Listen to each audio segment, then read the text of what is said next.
Hello listeners, this is Reena Singh and please welcome Biowaves. कैसे हो आप सब? उम्मीद करती हूँ अच्छे होंगे, स्वस्थ होंगे और मन लगाकर पढ़ाई कर रहे होंगे।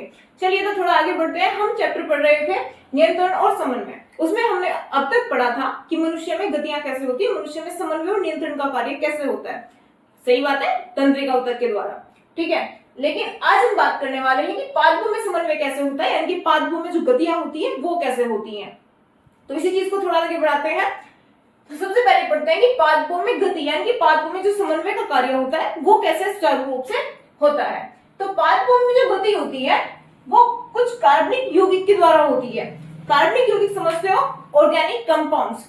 तो पादपों में जो गतियां होती है वो कुछ कार्बनिक यौगिकों की वजह से होती है जो उसमें नेचुरल रूप से या प्राकृतिक रूप से प्रेजेंट रहते हैं। इन कार्बनिक यौगिकों को हम क्या बोलते हैं? हार्मोन्स, यानी कि पादप हार्मोन्स। अगर प्लांट्स में पाए जाते हैं तो सीधी सी बात है पादप हार्मोन्स हुए। तो इन्हें डेफिनेशन के तौर पर अगर हम थोड़ा डिस्क्राइब करके पढ़े तो कुछ ऐसे बनता है कि पादपों में नियंत्रण व समन्वय का कार्य पादप हार्मोन्स के द्वारा होता है। ध्यान से देखो, पादपों में नियंत्रण और समन्वय का कार्य, मनुष्य में ये नियंत्रण और समन्वय का कार्य कैसे हो रहा था? तंत्रिका तंत्र के द्वारा। ठीक है, लेकिन पादपों में जब नियंत्रण और समन्वय का कार्य होगा वो पादप हार्मोन्स के द्वारा होगा। किन के द्वारा होगा? पादप हार्मोन्स, जिन्हें क्या कहते हैं? Phyto hormones. ठीक है, फाइटो मतलब पादप और हार्मोन्स दैट मीन हार्मोन्स। तो पादपों में जो नियंत्रण और समन्वय का कार्य होगा वो पादप हार्मोन्स यानी कि फाइटो हार्मोन्स के द्वारा होगा। अगर मैं आपको बोलूं कि पादप हार्मोन्स क्या होते हैं, तो पादप हार्मोन्स वो कार्बनिक यौगिक है जो पौधों में नेचुरल तरीके से या प्राकृतिक रूप से पाए जाते हैं और जो पौधों की वृद्धि और विकास में सहायक होते हैं। ठीक है, अगर पादप हार्मोन की आपसे कोई डेफिनेशन पूछे तो आपको ये देनी है। चलो थोड़ा आगे बढ़ते हैं। विभिन्न पादप हार्मोन पौधों की वृद्धि, विकास व पर्यावरण के प्रति अनुक्रिया में समन्वय में सहायता करते हैं। ठीक है, पादप हार्मोन का क्या काम है? अभी मैंने बोला कि पादप हार्मोन पौधों की वृद्धि और विकास में मदद करते हैं। जब पादप के पौधों की वृद्धि, विकास और पर्यावरण के प्रति अनुक्रिया, ध्यान देना, पर्यावरण के प्रति अनुक्रिया, पौधे को स्पर्श करना, उसका रिएक्ट करना, क्या कहलाएगा? पर्यावरण के प्रति अनुक्रिया में जो समन्वय होता है उसमें मदद करते हैं। पादप में दो प्रकार की गति पाई जाती है। यह बात क्लियर होगी कि पादपों में गति का कार्य कौन करता है, या उसमें जो कंट्रोल और कोऑर्डिनेशन का काम है वो पादप हार्मोन करते हैं। अब बात आती है पादपों में गति। पादपों में गति दो तरीके से होती है, एक वृद्धि से ऊपर निर्भर करती है और दूसरी का वृद्धि से कहीं दूर दूर तक कोई लेना देना नहीं होता। तो नंबर एक वृद्धि मुक्त और नंबर दो वृद्धि आश्रित। जब हम वृद्धि मुक्त की बात करते हैं तो यहाँ पर सबसे बेस्ट एग्जांपल आता है छुई मुई का पेड़। ठीक है, आपने बहुत से बच्चों ने सुना होगा छुई मुई का पेड़ ऐसा पेड़ है जिसे छूने से वो मुरझा जाती है, उसकी पत्तियां सिकुड़ जाती हैं। छुई मुई का पौधा और इसमें स्पर्श से होने वाली गति कौन सी गति कहलाएगी? वृद्धि मुक्त गति कहलाएगी। ठीक है, वृद्धि मुक्त का ही मतलब है जिसपे पौधे की वृद्धि का कोई असर ना हो रहा हो।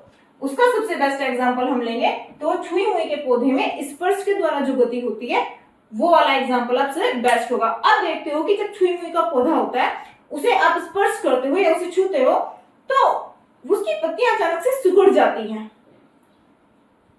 उसका इस चीज से तो कोई कहीं तक भी कोई कनेक्शन नहीं है कि पौधे की हाइट क्या है, पौधे की लंबाई क्या है, पौधे की किसी ब्रांच है, कोई शाखा है, उसकी लंबाई कितनी है, नहीं, उसकी वृद्धि से इस स्पर्श का या छुई मुई के पौधे पे जो स्पर्श होता है उसका कोई दूर दूर तक लेना देना नहीं है।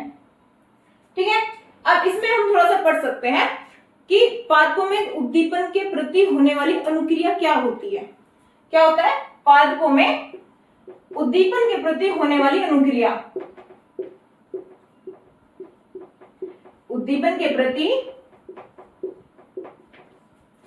होने वाली अनुक्रिया।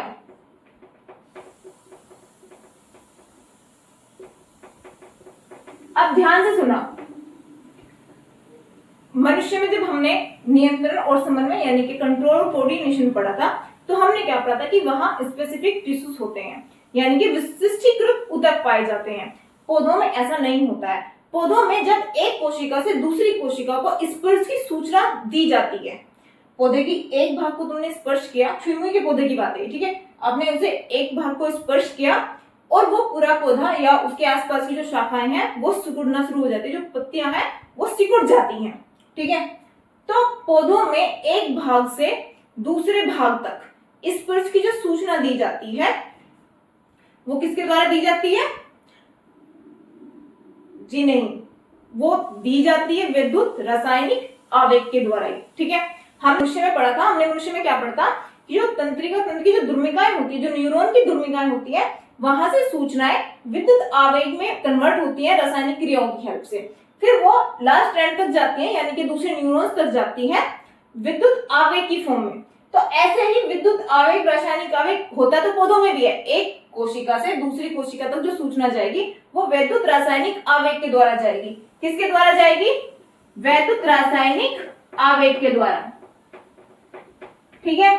लेकिन जिस तरीके से मनुष्य में विशिष्टीकृत ऊतक पाए जाते हैं, यानी कि तंत्रिका तंत्र पाया जाता है, पौधों में ऐसा कोई तंत्रिका तंत्र नहीं पाया जाता, यानी कि ऐसे विशिष्टीकृत ऊतक नहीं पाए जाते, और ना ही पेशियों में पाई जाने वाली प्रोटीन जो कि मनुष्य में पाई जाती है या जंतु में पाई जाती है, पौधों में ऐसी कोई प्रोटीन नहीं पाई जाती। सेम प्रोसेस रहेगी कि वैद्युत रासायनिक आवेग के द्वारा ही एक कोशिका से दूसरी कोशिका तक सूचना जाएगी, लेकिन वो किसी मसल्स में उपस्थित प्रोटीन की वजह से नहीं जाएगी, विशिष्टीकृत टिश्यूज की वजह से नहीं जाएगी, ठीक है। इनका खुद का सिस्टम है, वो उसकी हेल्प से होगा। अब बात करते हैं दूसरी, वृद्धि आश्रित। पहली क्या हुई? वृद्धि मुक्त। दूसरा टाइप क्या हुआ? वृद्धि आश्रित गतियां। तो वो गतियां जो पूरी तरीके से वृद्धि पर आश्रित हैं, पौधे की वृद्धि पर आश्रित है, क्या कहलाती हैं? वृद्धि आश्रित गतियां कहलाती हैं, जिसमें सबसे पहले क्या आता है? प्रतान की गति, और दूसरी क्या होती है?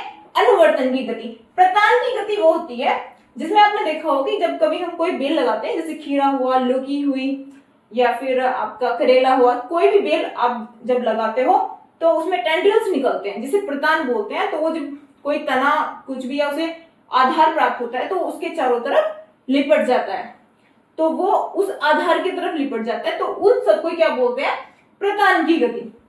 बात आती है दूसरी, अनुवर्तन गतियां।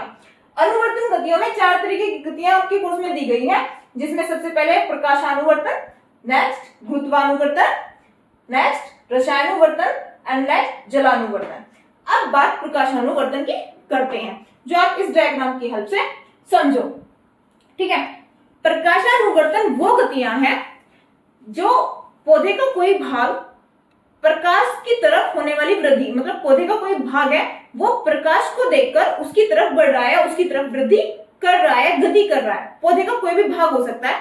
आप एग्जाम्पल लो, जैसे कि दिखाया गया है कि कोई भी आप पौधा है छोटा, उसे आपने खिड़की के पास रखा, उस खिड़की से रेगुलर प्रकाश आता है, लाइट आती है, वो पौधा गति तो करेगा, लेकिन उसका एक भाग उस प्रकाश की तरफ खुद ब खुद मुड़ जाएगा। तो उस वक्त उस पौधे में होने वाली जो गति हो वो क्या कहलाएगी? प्रकाशानुवर्तन, ठीक है। इतनी बात समझ में आती है। फिर नेक्स्ट आपका आता है गुरुत्वानुवर्तन। गुरुत्वानुवर्तन में 2 तरह की गतियां पाई जाती है। पहले तो देखो कि गुरुत्वानुवर्तन होता क्या है। गुरुत्वीय बल का पौधे की वृद्धि पर या पौधे की गति पर जो प्रभाव होता है वो पड़ना क्या कहलाता है? गुरुत्वानुवर्तन।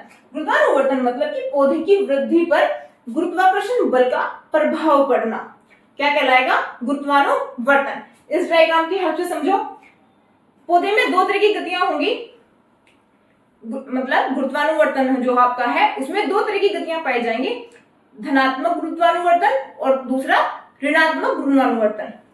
पौधे की जो जड़ है वो आपको गुरुत्वाकर्षण जो बल है, उस गुरुत्वाकर्षण बल की वजह से मिट्टी की तरफ यानी कि जड़ की तरफ जो भूमि है उसकी तरफ वृद्धि करेगी, तो वो वृद्धि क्या कहलाएगी? धनात्मक गुरुत्वानुवर्तन।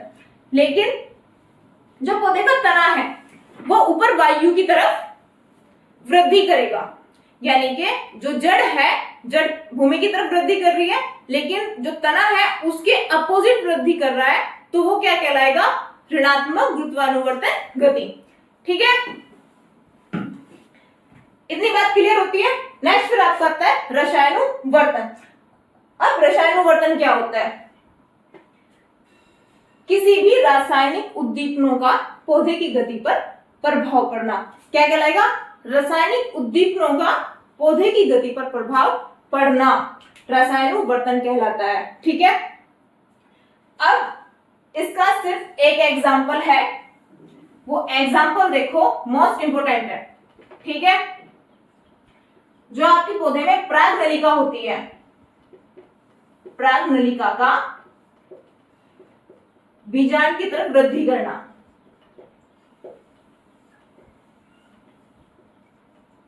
बीजांड की ओर वृद्धि करना या गति करना, क्या कहलाता है? रसायनुवर्तन कहलाता है, क्योंकि वो उसमें उपस्थित रासायनिक उद्दीपनों के कारण होता है। परागनलिका किसकी तरफ जाती है? बीजांड की तरफ वृद्धि करती है, बीजांड की तरफ गति करती है। किस वजह से? वहां मौजूद रासायनिक उद्दीपनों की वजह से। तो इस वजह से क्या कहलाएगी? रसायनुवर्तन। नेक्स्ट फिर आपको आता है जलानुवर्तन। ध्यान रखना, इसका सिर्फ और सिर्फ एक ही एग्जाम्पल है, परागनलिका का बीजांड की ओर वृद्धि या गति करना। नेक्स्ट फिर आपको आता है जलानुवर्तन। जलानुवर्तन सीधा दिखाई दे रहा है, जल। भाई प्रकाशनुवर्तन, यहाँ पे प्रकाश आपका मैन हो जाता है। गुरुत्वानुवर्तन, यहाँ पर आपको गुरुत्वाकर्षण बल इंपोर्टेंट हो जाता है। रसायनुवर्तन, यहाँ पर आपकी रासायनिक जो उद्दीपन है वो इंपोर्टेंट हो जाते हैं। नेक्स्ट फिर आपका आता है जलानुवर्तन, यानी कि जल, पौधे के भाग का जल की तरफ गति करना या उसकी तरफ मुड़ जाना, जो भी आप बोलो, वो जलानुवर्तन किस वजह से होता है? वो गति कहलाई जाती है जलानुवर्तन। ठीक है, इतनी बात समझ में आती है। आपको एग्जांपल्स के तौर पर देख सकते हो, आप किसी पौधे को खिड़की के पास रखो तो धीरे धीरे वो खिड़की से प्रकाश जब आता है तो उस प्रकाश की तरफ वो गति करना या बढ़ना शुरू हो जाता है। ऐसा ही फिर आप गुरुत्वानुवर्तन में ले लो कि जब आप किसी पौधे को या किसी गमले को ऐसा लिटा दो, ठीक है, इस स्टेज में आप पौधे को लिटा लो। यह आपका कोई पौधा है, ठीक है, और यहां पर इसमें किसी छेद के द्वारा देखना, आप कुछ छेद जैसा कुछ भी कर सकते हो। तो जो जड़ होगी ना पौधे की, वो भूमि की तरफ गति करेगी। किस वजह से? गुरुत्वाकर्षण बल की वजह से। लेकिन जो बाकी पौधा है वो ऊपर की तरफ यानी कि वायु की तरफ गति करेगा, ऋणात्मक गुरुत्वानुवर्तन की वजह से। नेक्स्ट फिर रसायनुवर्तन आपको नेचुरली हमारी जो एनवायरनमेंट है उसमें होता हुआ दिख जाता है। जलानुवर्तन में जल की तरफ गति करता हुआ पौधा दिखाई देता है। ठीक है, तो ये आपकी क्या थी? पादपों में गति कैसे होती है। तो बहुत छोटा सा टॉपिक है, आई थिंक आपको समझने में ज्यादा प्रॉब्लम नहीं आई होगी। अगर कोई भी प्रॉब्लम है तो आप कमेंट बॉक्स में लिखकर जरूर बता सकते हैं। नेक्स्ट टॉपिक हम जो बात करेंगे वो बात करेंगे हम पादप हार्मोन्स के बारे में। ये इतना ही। अगर आपको वीडियो अच्छी लगी है तो प्लीज शेयर करें, सब्सक्राइब करें और लाइक जरूर करें। ठीक है।